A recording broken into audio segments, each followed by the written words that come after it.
Bandwidth for changelog is provided by Fastly. Learn more at fastly.com. I'm Todd McLeod, and it's go time, baby.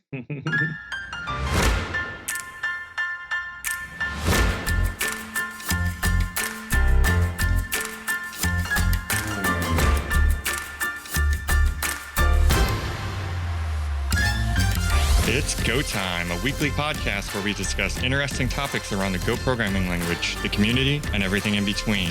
If you currently write Go or aspire to, this is the show for you.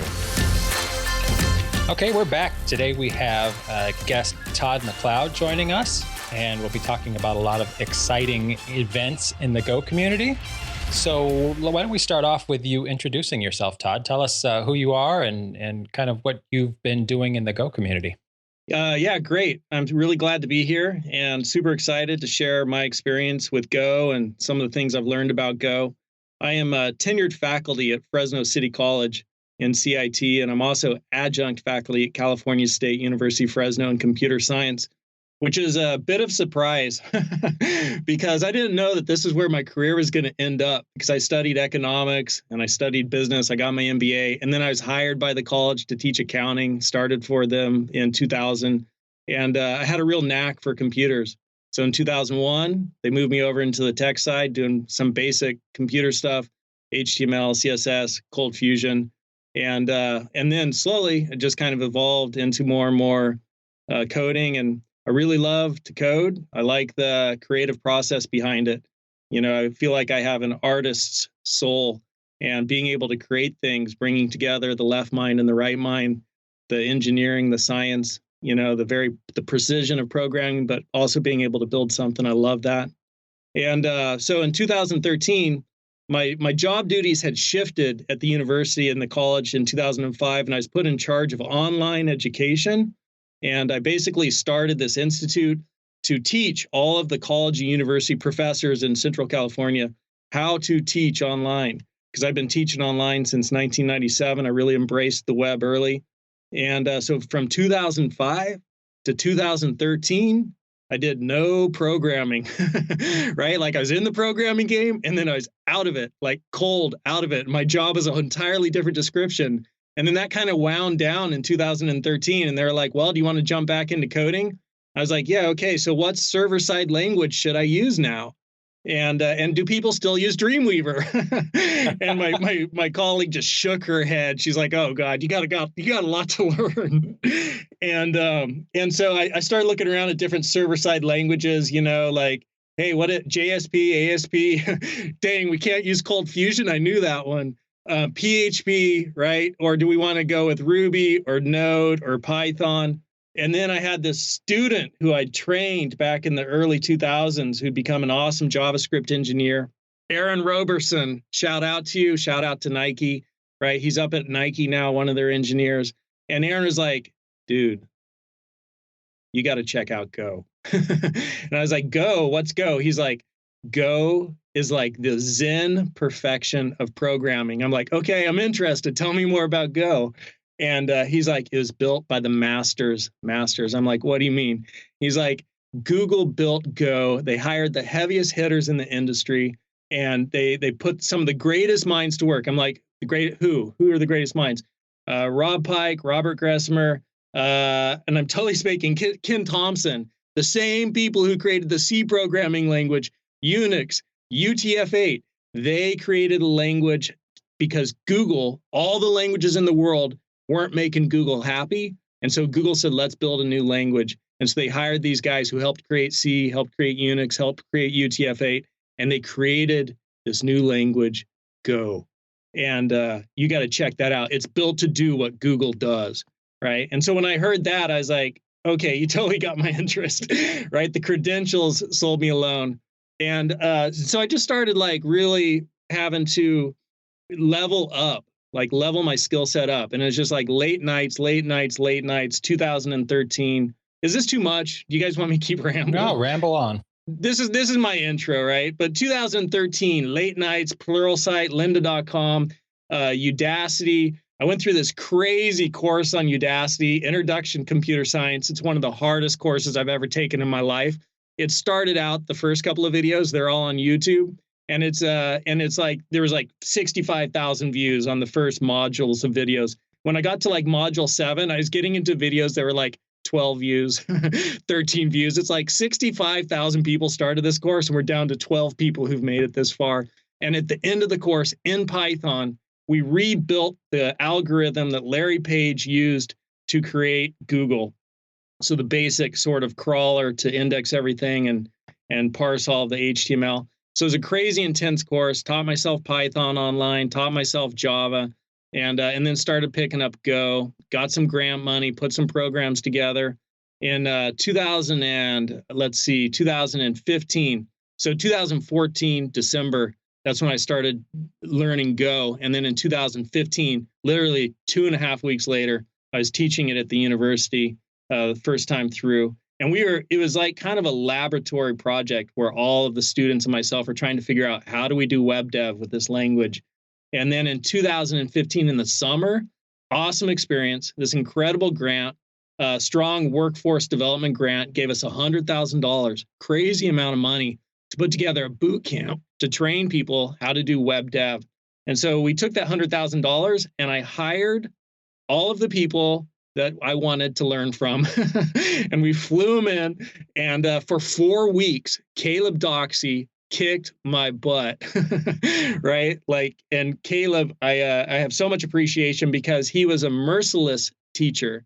He took no mercy and he just plowed ahead, and he gave me more material than I could assimilate.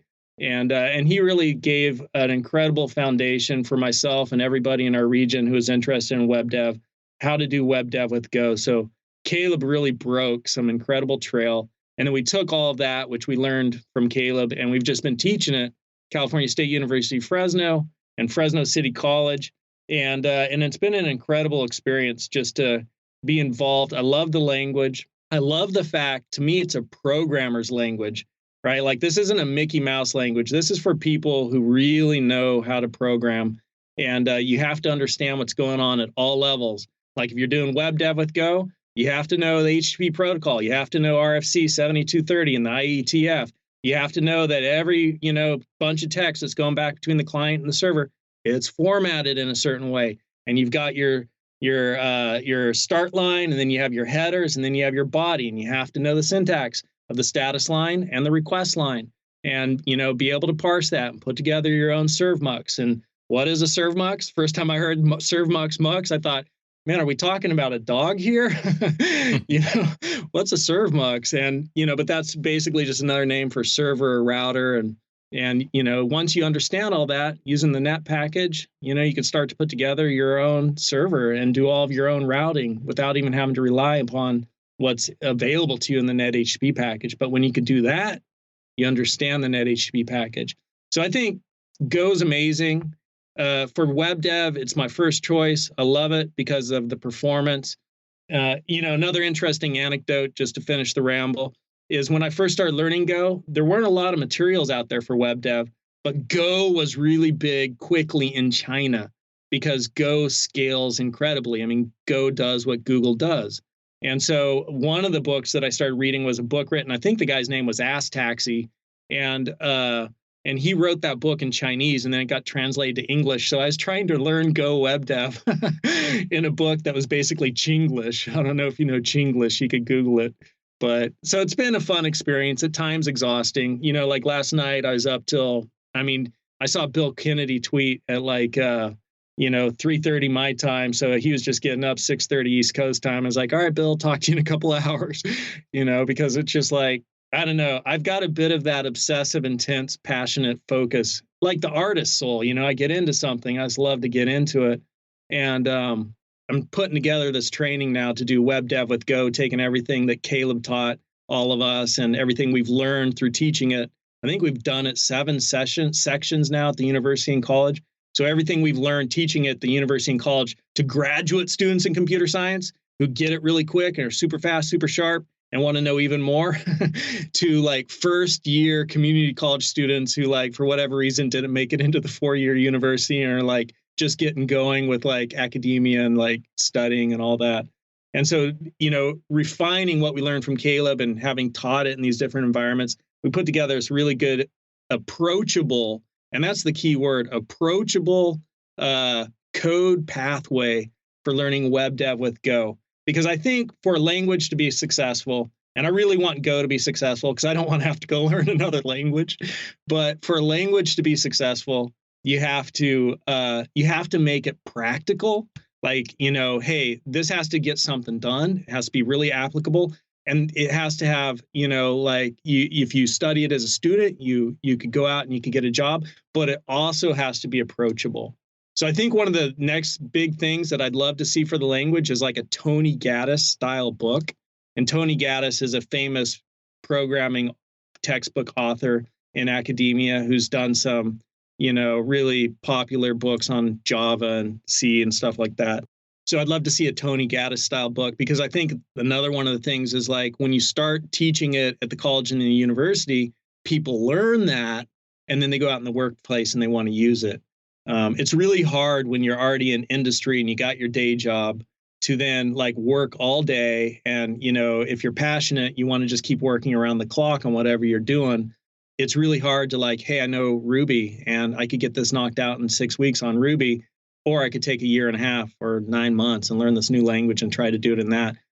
Let's just get it to market, So it's hard to switch once you're out. So I think the language could really use a big foothold in academia, and I'm happy to be able to help with that. I'm happy to help bring it along and enjoy it. And I like the adventure of cutting trail. So that's a little bit of my story, or a lot of my story. Nice having all of you guys here. Thanks for listening. We'll see you next week. Did I take up the whole hour?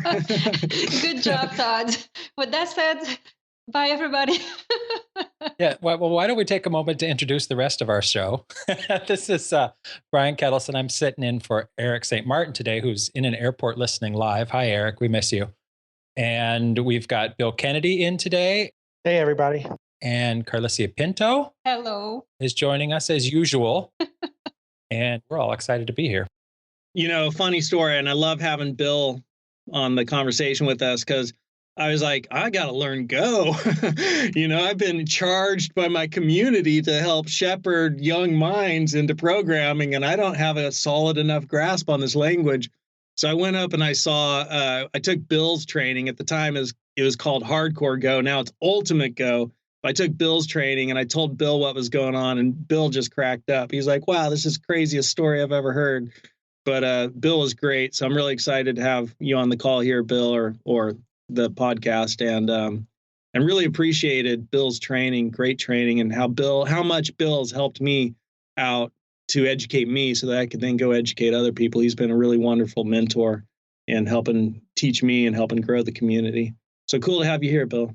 Yeah, man. And I've got a lot of good questions for you, because we're all trying to teach people right now at different levels. And you're getting people who have not even programmed before, right? Or by the time they're in one of your classes, they've got some programming background. Yeah. No, a lot of people have never coded before. And so I tried to I put one course out there on Udemy, and I tried to make that as approachable as possible. And truth be told, that's when I was learning the language. And so I'd learned some new stuff, and my background's econ and business. And so some of the nuances of programming that Cold Fusion had completely abstracted away. I'm like, oh, okay, so how do we do recursion? That was stuff I'd been learning in the entire, 2013 on. And so I just wanted to teach everybody what I'd been through. But that's my Udemy course, is very approachable. And, a lot of people first time in there. I think Go is a great first language because it teaches programming fundamentals exceptionally. You have to know how to program to use it. And it also has a lot of room to grow.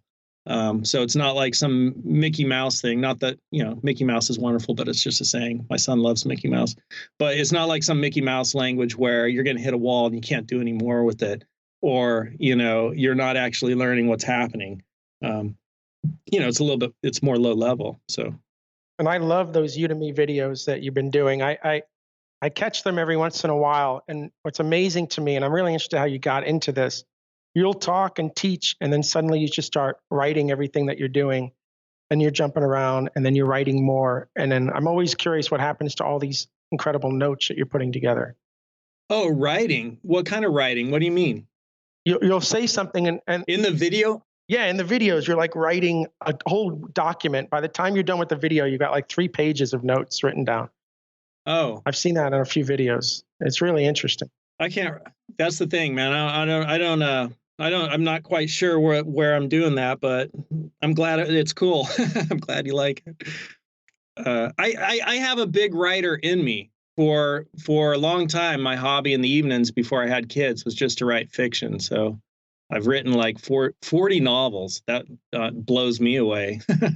So let me translate to you, and we're gonna talk about that also. Yeah. But let me translate to you where Bill is getting at. What Bill is getting at is, are you writing a book about Go? That's what he wants to ask you. Oh, am I writing a book about Go? Without those notes. I'm not writing a book about Go. I love being able to connect with people. And, I kind of view it as like anthropologically, we've learned from each other in person. That's the vast amount of our history through evolution as humans. We learn talking to each other. And so in my trainings, I really love so much gets conveyed non-verbally. And so you could hear my voice. But if you could also see me, I think that conveys a lot. And so I just really love that medium of teaching where, it's online, it's a course. You could see what I'm showing you on the screen. You get the nuances of my voice. I could school you a little bit and give you direction and go tell you to do this exercise. Go do it. Go do it now. Just pause the video, do the exercise, right? And it's fun. Like personality comes through. You could see me. So I really try to do that with all of my courses. A lot of courses are just sort of a very narrated, reading a script, voiceover presentation or screencast. And, you can learn things from those, but it's like it lacks that life and that vitality. And I think that's, again, where that sort of artistic soul of mine comes in, where I love to create and think about the aesthetics of it and what's the final product, what's the feel of it going to be. And how do you convey something and have a good time and enjoy it and also, build all that into it. And so I'm not writing a book right now, but but check this out. But when I do a course, like my last course on HTML and CSS, because when I was teaching it and when I got back into it, I couldn't find any materials that taught it the way I thought it should be taught. And there's a lot of things that would let's jump really quickly into Bootstrap. And it's like, well, no, you should really understand the fundamentals of HTML and CSS before you jump into Bootstrap. I know Bootstrap gives you fast, quick results, but, that comes at a price and it's going to catch up with you later. And so, my last course that I created, HTML and CSS, the outline for that course is 300 pages. So I'm not writing a book, but my courses are very thorough. Like each lecture, I'm documenting what I say and what the points should be that you get from that lecture. So students could go back and Control F through it to find that one subject, or, they could skim it and see, oh, do I need to watch this video? So I just try to give people the tools they need to learn. That's kind of like, my craft, being an educator. How do I do it as well as possible and create the most beautiful and useful pieces of education material? Like an architect might want, I want a beautiful and useful building, or, that kind of a deal, That's awesome. We need to take our first sponsor break. And today our first sponsor is Minio, one of my absolute favorite companies in the Go community, because they make awesome products. And maybe even more importantly to me, because they support the community so strongly. Haven't seen a company in the Go community send so much support to all of the different user groups, to the conferences, to the people. Minio is supporting everybody. So I really appreciate that. From a deep and honest level, I appreciate Minio and all of the people there.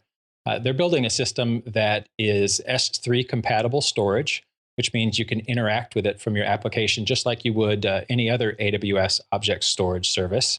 So if you have a need for a low cost but highly available storage system powered by S3 compatible overlay, Minio is for you. It's written in Go and it's really easy to install on your server.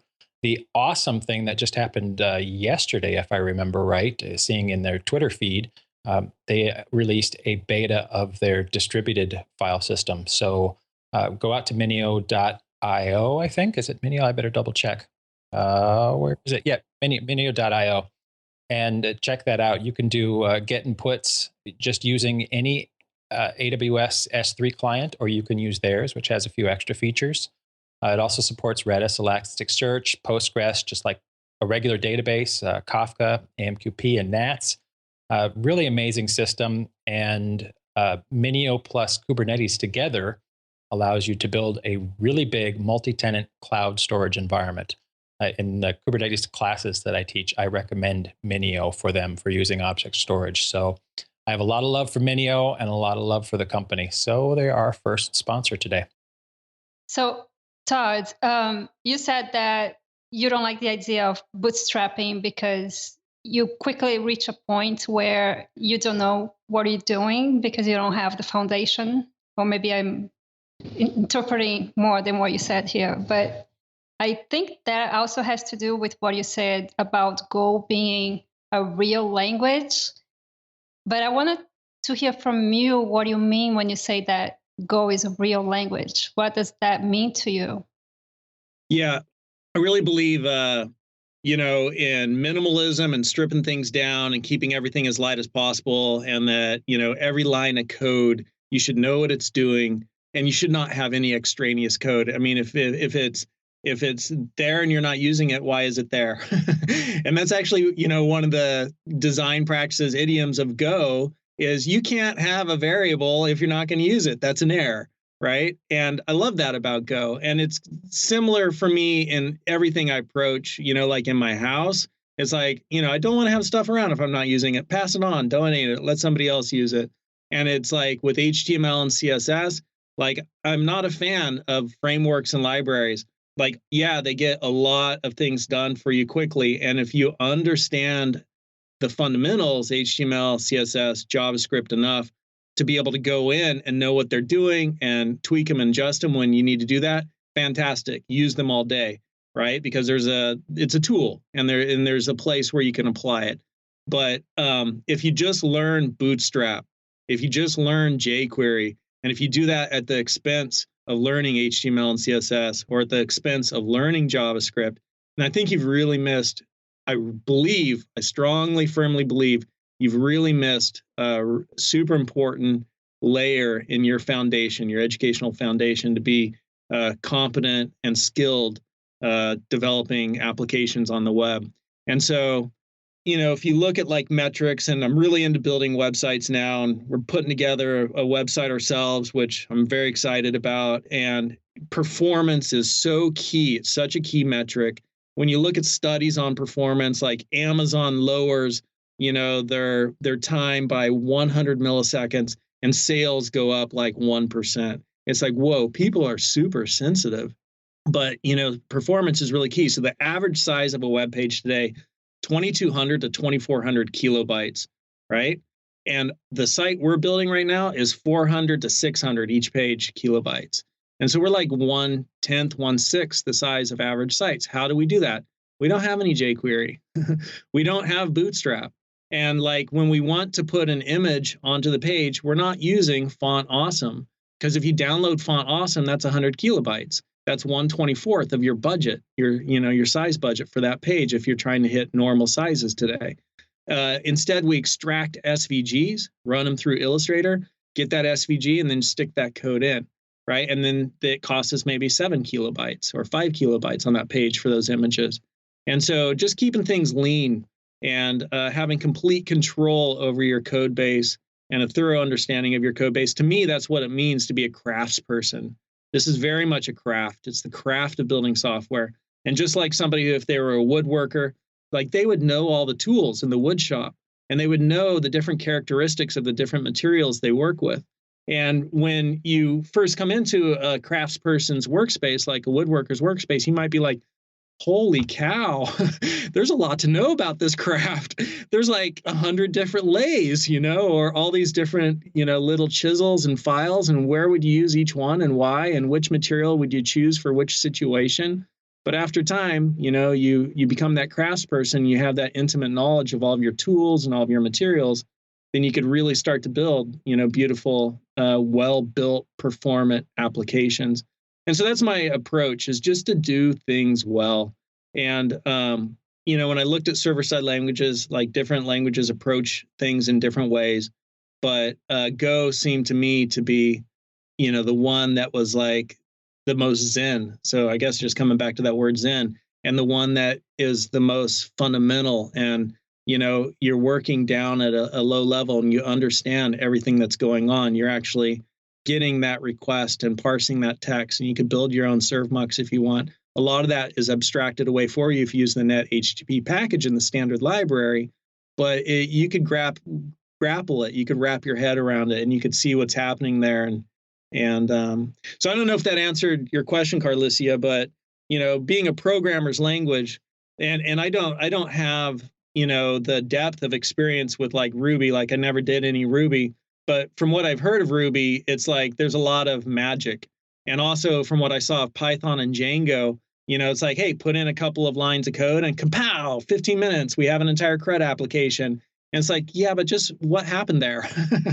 And how much how much ability do you have to customize it? Whereas if you learn Go Web Dev with Go, like if you learn Web Dev with Go, then you're like, okay, well, you need to understand, that the Internet Engineering Task Force are the people who put together the recommendations for how the internet and the web should be deployed and built.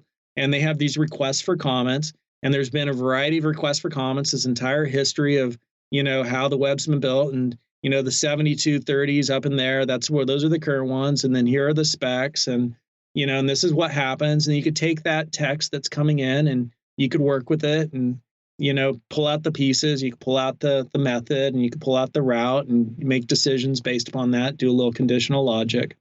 And so that's kind of what I mean about programmer's language. Sometimes I say, Go suffers no fools. Kind of like the pirate ride at Disneyland. Dead men tell no tales. Go suffers no fools. Because I'll hit these walls where I'm like, I have no idea what is happening there. And Go has humbled me so many times, brought me to my knees with hours spent contemplating the simplest things, I mean, in retrospect, I look at them and it's like, okay, I get that now. I understand it. It's simple now. But like at the time, I'm like, what the heck is happening there with strip prefix, And how do I get strip prefix to work and serve my files? Like hours spent on that. But so it doesn't suffer fools. I mean, it's got runes, right? It's got a slice of byte. And so, I mean, it gets down to like all of your data structures and everything. And I just got to ramble a little bit more about Go. This is one of the things I love about Go is innovation. Like technology is about innovation. And for me, that's my perspective, but it's like, that's the heart of that's the cornerstone of what programming technology is about. And a lot of people, like, as I've kind of like met people learning the language, they're like, how come it doesn't have generics? Right? Well, this isn't OOP. Where's the inheritance? I'm like, you're a programmer, right? You create things that innovate. You need to innovate too. And I feel like that's what they did with Go, is they looked at like, hey, this is how programming's evolved: spaghetti code, procedural, structured, OOP. And they said, let's look at, and they looked at research, like Tony Hoare's CSP. And then they said, let's integrate all that and do this new thing. And when I was first starting to learn Go, people are like, Go's all about types. It's all about types. I'm like, I don't understand that yet. But now I'm like, oh, it's totally all about types. You create your own types. I could create my own type hot dog if I want. And the underlying type can be an int. And then I could attach a method to that. And, interfaces. And so I feel like Go innovated and took kind of like programming and tried to bring it to the next level, whatever, name you might put on that. But from spaghetti to procedural structure to OOP to, the next sort of evolution of coding. So a programmer's language, it's a programmer's language, and it suffers no fools because, you gotta know what's going on, and to really use it, you have to understand like a lot of the most important concepts of programming. Yeah, I love the description that you gave. You threw a lot of concepts in there, and there's a lot we could unpack from what you said. But I think basically you're saying at the base of what you said is you're equating a real language with craftsmanship. And I agree with that. I think a lot of languages have so many options that you can throw at your code, and you spend a lot of time making decisions about things that at the end of the day, they're not really what's going to make your craft. And with Go, because it's so minimalistic and so simple, you start moving out of that and making different types of decisions. But at the same time, you're always thinking about trade-offs. So, Todd, you're day in and day out in the classroom with people at all skill levels. And one of the things that we're, at least GoBridge is really focused on going into next year is how do we take people who have never programmed before and want to program and get them learning programming with Go. And there's lots of challenges there. And I thought it'd be awesome if you can help anybody who's listening, who's really interested in doing training. What are some really positive things that we can do, and maybe some of the things that you've learned not to do when it comes to teaching Go, especially beginners? I love the adage of teaching that the expert makes everything easy. And so somebody who's super skilled with the language can, if they also have the ability to teach, and that's true in any subject, they could then convey difficult things simplistically, and I feel like I'm just starting to hit stride with teaching the language and being able to take like all these concepts and like in an hour, I could lay out some really cool things for people. The first thing that came to mind, Bill, is I did a presentation here at a little tech event we had in Fresno and gave everybody an introduction to language. And I made a video about that on YouTube. So we could put that video in the show links.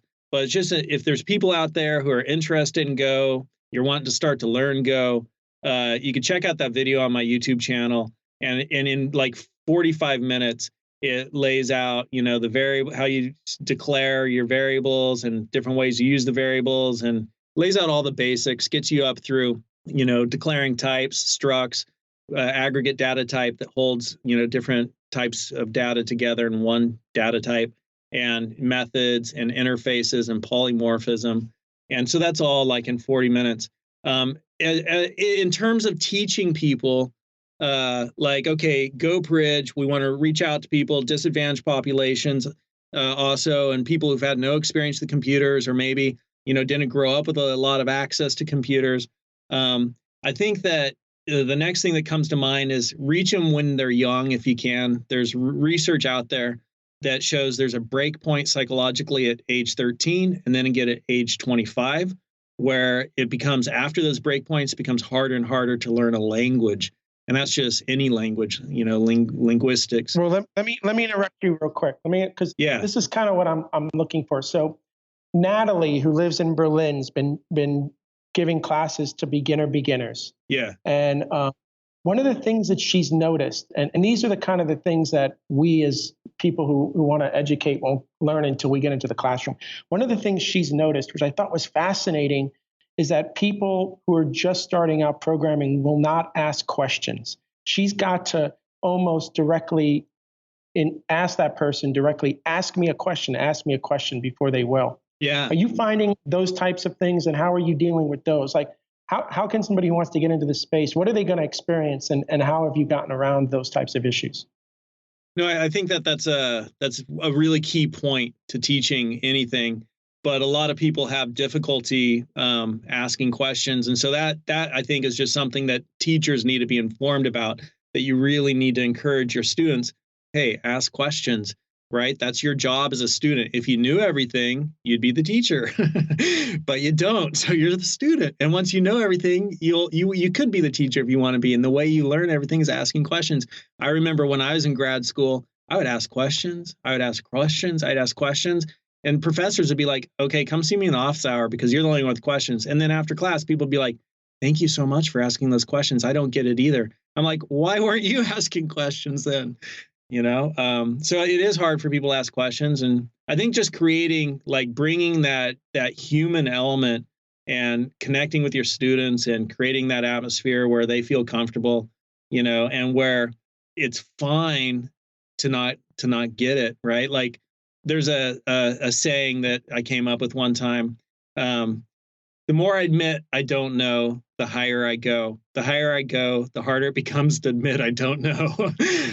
And so I don't know if it's an ego thing or if it's like there's like we want to like I don't know. Yeah, it's a tough thing, but encouraging students to ask questions is a good one.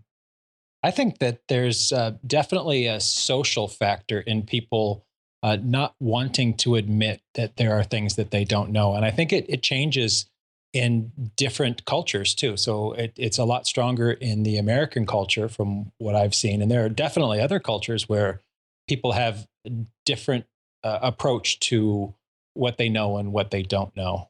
Yeah. You know what? I'm going to risk and say it might be a universal thing because I grew up in Brazil and my elementary all the way up to high school was done in Brazil.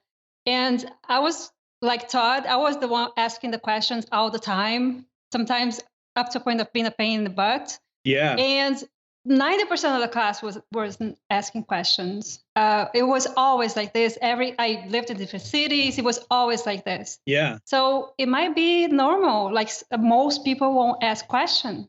All right. So enough theory. Let's model it. Let's all start admitting what we don't know right now. Well, I can tell you one way to figure out what you don't know is by using Backtrace, our second sponsor. Backtrace sponsored GopherCon live stream this year. So if you're one of the over 10,000 people who tuned in on Twitch, you can thank Backtrace for that. Software teams are using Backtrace to take the headache and guesswork out of debugging across all of their environments. They jump into action when your Go application fails by capturing detailed application state information, including the complete set of Go routines, channels, and wait duration, plus schedule information, which I find absolutely awesome. Backtrace analyzes the state and archives it in a central object store, letting you explore all of the interesting patterns and discover rich data in your errors. Awesome companies like Fastly, our CDN partner that makes changelog.com so damn fast, Limelight Networks, Message System, and AppNexus are using Backtrace. So you can head over to backtrace.io/GoTime to learn more and start a free trial. I think they're cool. So talking about beginners in teaching, I have a question for Todd that's more generic. I would like to know your opinion about whether kids should learn how to program early on. And I will volunteer my opinion. I say usually kids should not be spending time programming early on.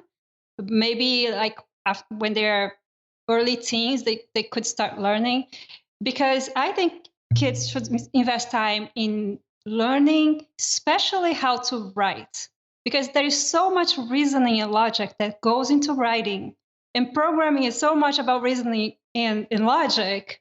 And writing is so important for so many aspects of our lives that I think you have to make time for programming and you have to cut time from somewhere. And I would much rather have kids spending extra time in writing rather than programming. Because when they get to a point where they can assimilate things at a faster rate, which will be when they are older, they can pick up programming really quickly. People think that they need to get kids into programming early because it takes so long to learn programming. I don't agree with that. I think when you're ready, you learn fast. So what's your opinion on that? Like when your students come into your class, do they have a background in programming? Do they start early? Do you see there's a difference? Who is better prepared to learn as far as you can tell?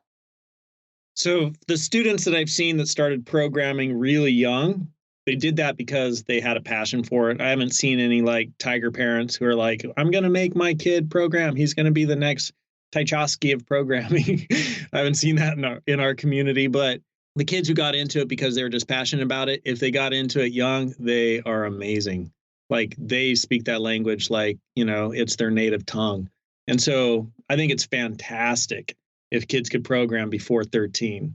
And I also think if we're going to force certain subjects on students, reading, writing, arithmetic, I think coding needs to be in there. Like that needs to be your bread and butter. That's the new math. That's the way we do calculations for engineering tasks. Like, yeah, you need to know some basics, multiplication, division, and subtraction, addition. But, beyond that, you should just be coding, I think. I'd rather see official logic first. I'd rather have formal training in real logic than programming first. I think programming is an extension to math and logic. So a good background in math and then logic and then programming would help programmers. I think one of the things that I stumbled with, I was one of those kids that was programming at 10. And, I didn't understand all of the concepts. So I fumbled through them. And had I had maybe more formal training in logic earlier, it might have been easier.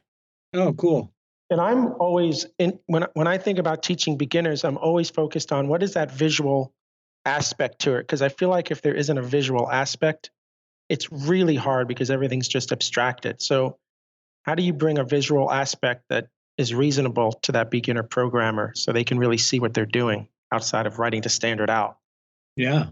This is a complete kind of off topic, but it just reminded me. So I traded in my Mac on a Surface Book a month ago, and I've been on the road for an entire month with the Surface Book training, and it's been awesome. I really love it.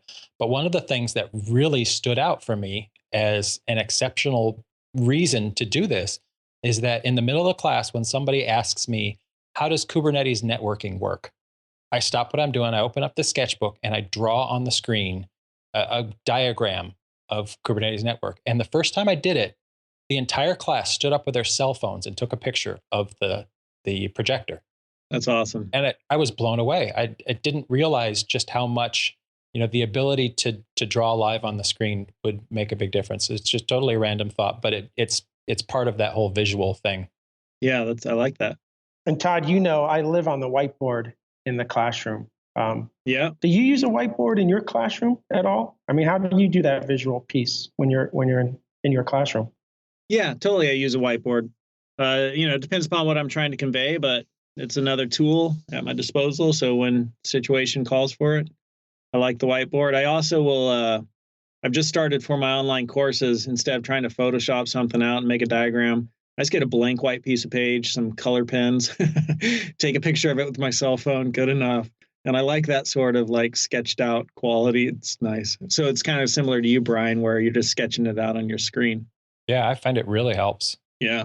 I ended up doing it in every class this last month. And talking about your online courses, the Udemy course on Go that you have, first of all, I want to say for everybody to hear, I have heard so many people, seen so many people comment on Slack or on Twitter that they learned Go by doing the Udemy course that you have, and that they loved it. That's cool. It's like it's over and over and over and over again. And I haven't taken the course yet, but it's definitely on my to-do list. Now, I wanted to ask you, why do you think people rave about your course so much? I don't know, maybe because I'm a goofball. and I kind of like, I don't know, for me, it's kind of like just hanging out here with you guys. And it's like, it's fun. I like talking and I like sharing. And it's, I don't know. So for me, I approach it as like, I hate the ivory tower of academia.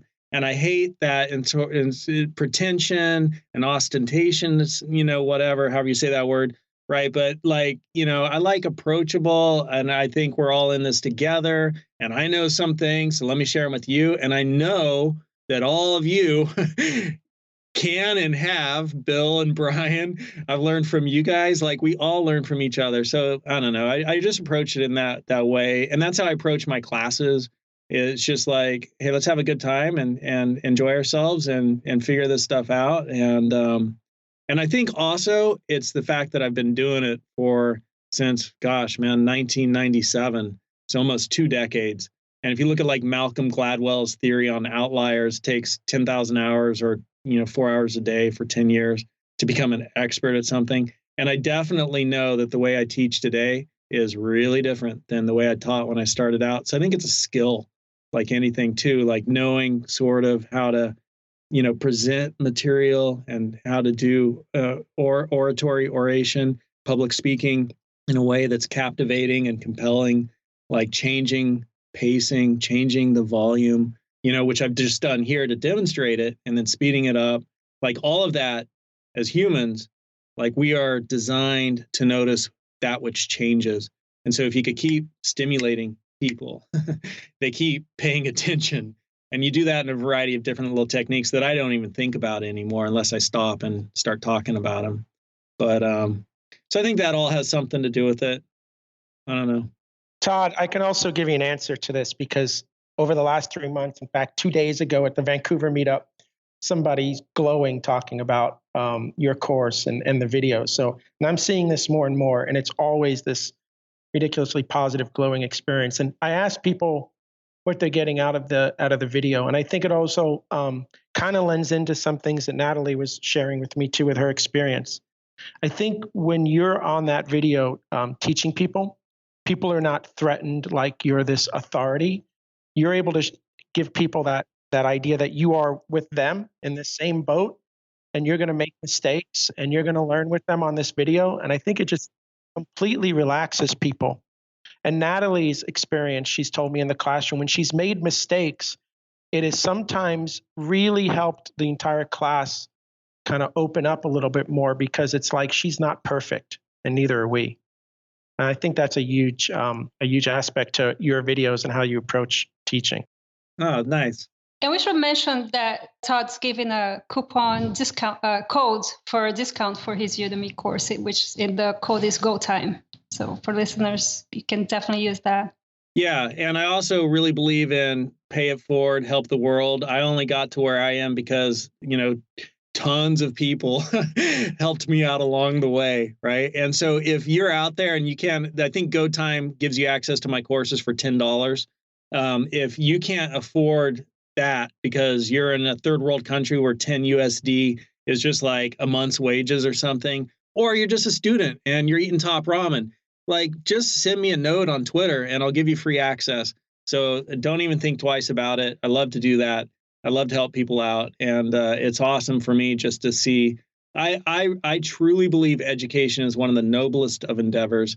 And as somebody improves themselves, they're improving the world. Like Gandhi said, be the change, and if you are that change, if you are making change in your life, if you're educating yourself, you are making the world a better place. And then once you have risen up, once you've lifted yourself up, you're now in a position to lift other people up.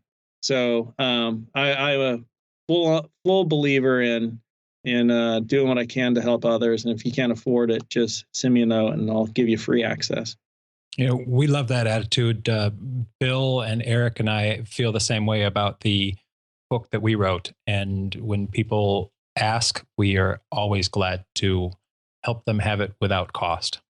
I think Bill Kennedy gets paid every time he sends somebody a book because he's always trying to push the book for free to people. Yeah, he gave my entire class his book. So,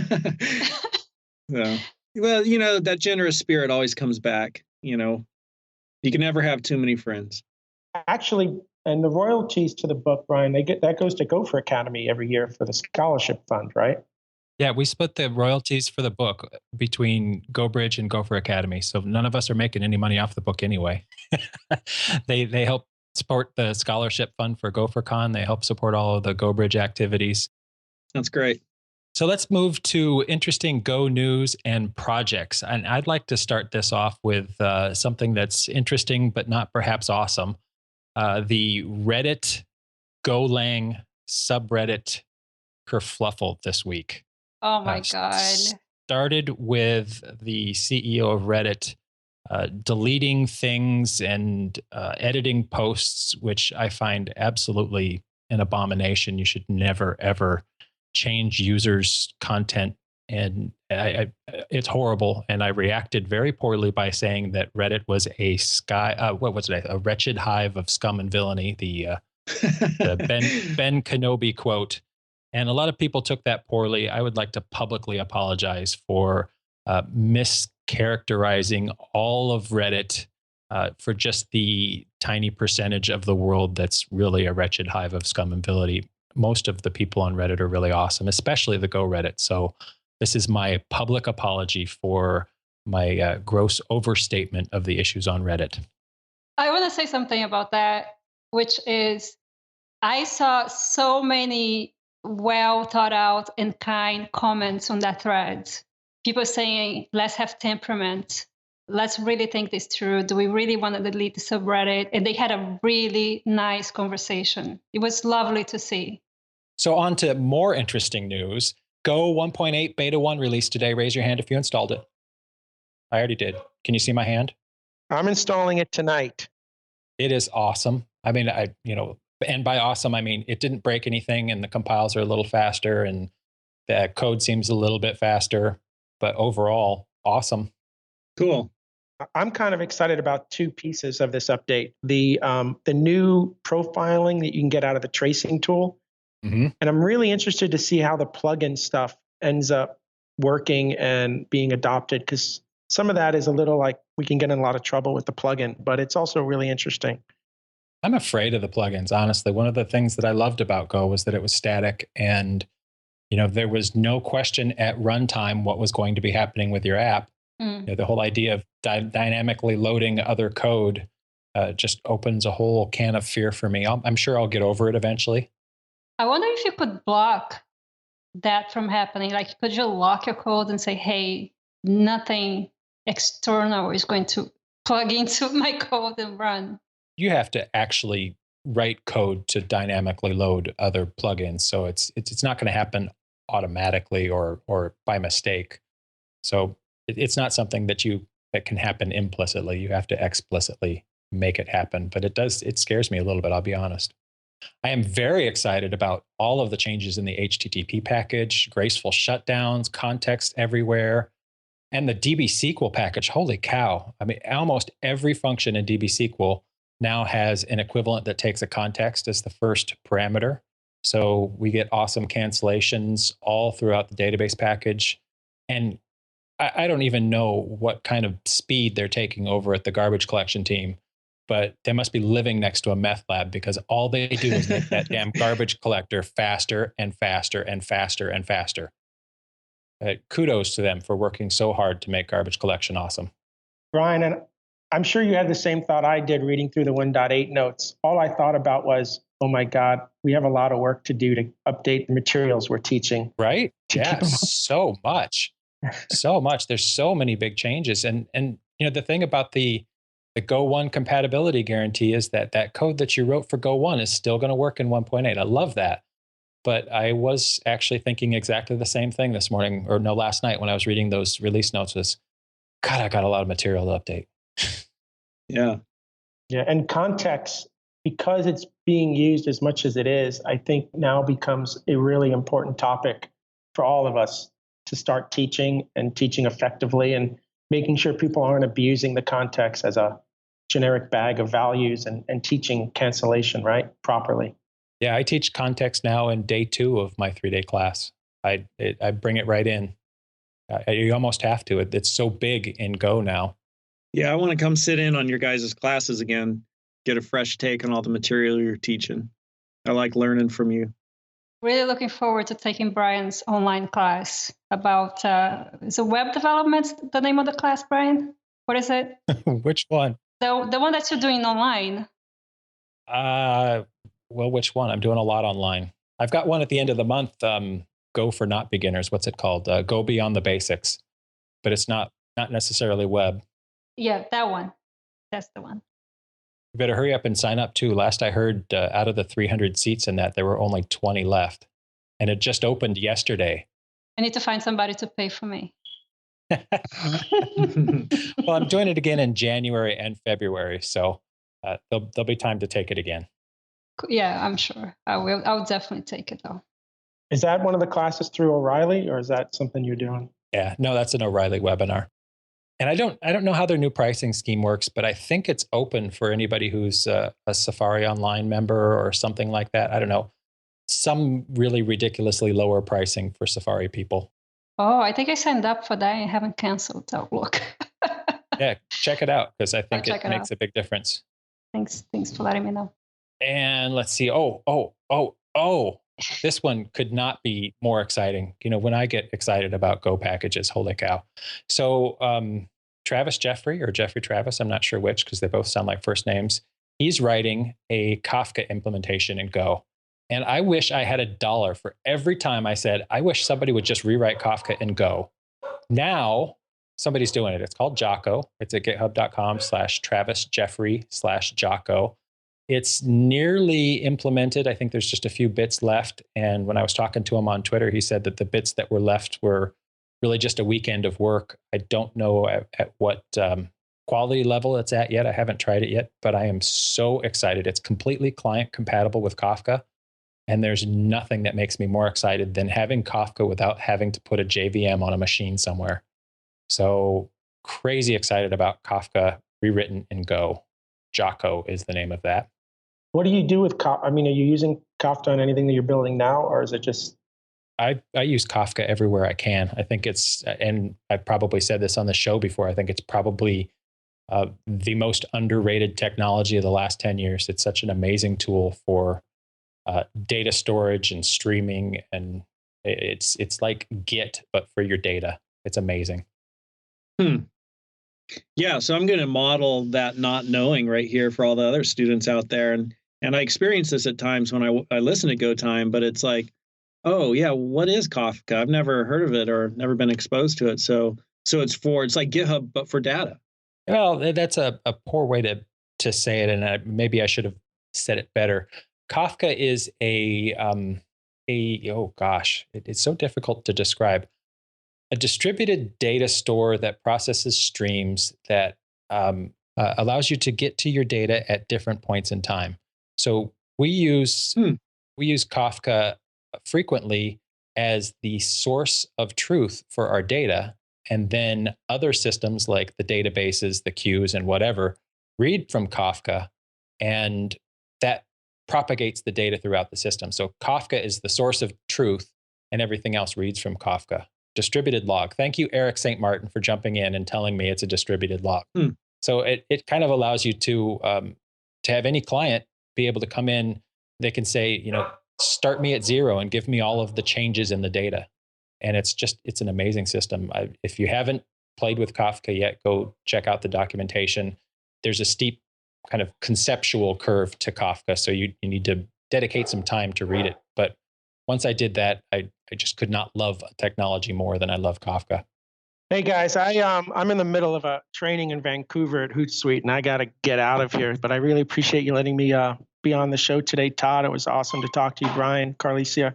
We'll talk soon. Thank you guys again for letting me be a host today. Thanks a bunch, Bill.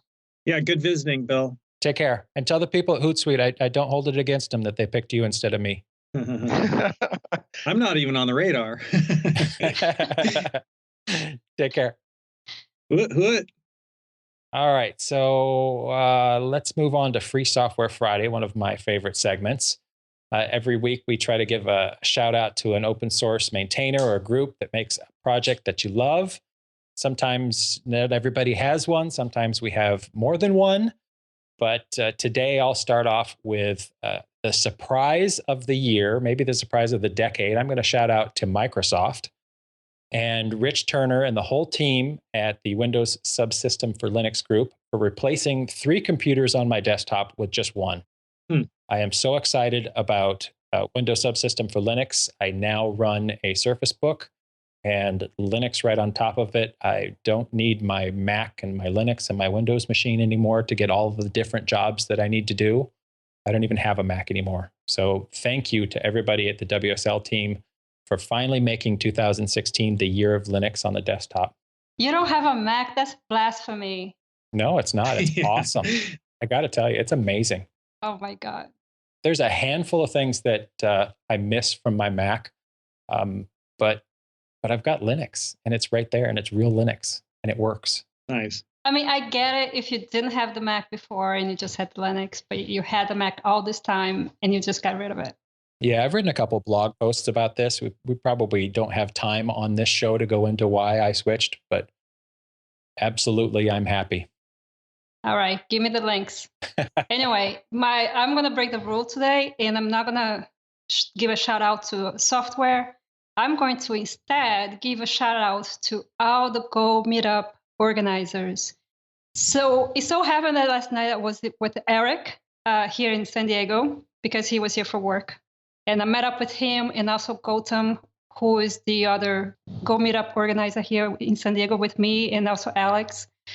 At any rate, we were talking about meetups, and it's such hard work. And I talked to other organizers as well. It's such hard work, and it takes so much grit and really a desire to grow the community and help the community stay together.